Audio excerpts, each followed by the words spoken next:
Keteke na eye adwuma efi enkran eko Tema no eja adwuma ye esane accident bi a esiye October bosum ni mu ewa fie twa mu ewo alajo keteke kwan no eso enam so mehu kohia ese adwuma pi awose otimi eye osa keteke kwan no so na boa ma keteke etimi eko eba sondwemu a boni biara ensi ewo ho. Ministry of Railways Development NFA eye eku ahoro a ehye ase eye adwumaden ama keteke kwan no anka asai NFA keteke bi ni mpo a enye adwuma no omo atimi ahwe sisi ni nyina ameye kasai omo ahye ase a omo eye adwuma. Irajo Gatia waye railway minister ene yen edin komo efa ne tester omo era ne ye no eho 10 years na won fe bi ajo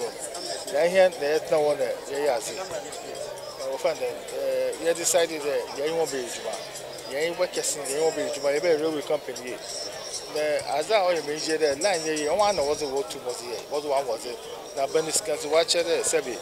Ghana for enso ye boy team for you butumi aye nti ye pro Tema na ya ba na fiti this evening 5:30 or you free when you go back to Tema and check when you go back obey the man 2 weeks after that we register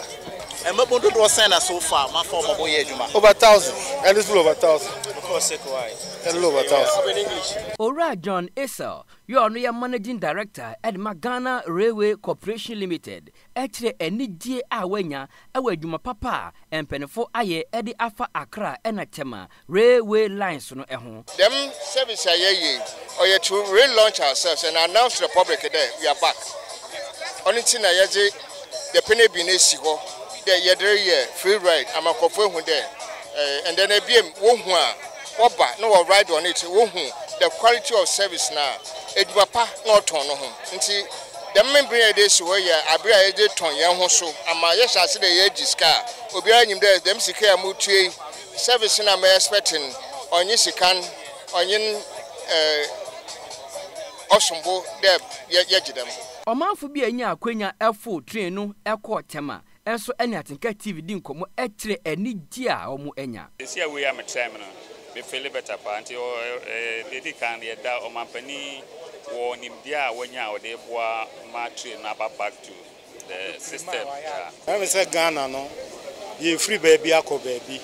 tinia odi no akoma asisi so person odi Ghana kobo chasas e be say train o ma nye bebre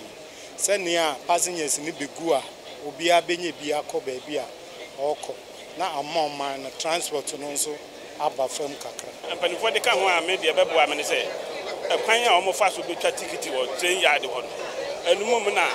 ye ba ni nyina na nkrofo de tu anim say omma ekwan no bi emeka ho because ekwaye about 2 or 3 a ebia na rushing na nkrofo de beba inside no na kwaye 2 inti no omma ekwan no enka ho na nkrofo nya access to the yard no metwa ticket ni nyina mu no Railway Company Limited no HSA ombekọ so ahwe se train no bebo ye ho ban na afenso no nebo ayefo ediama Ghana fo nyina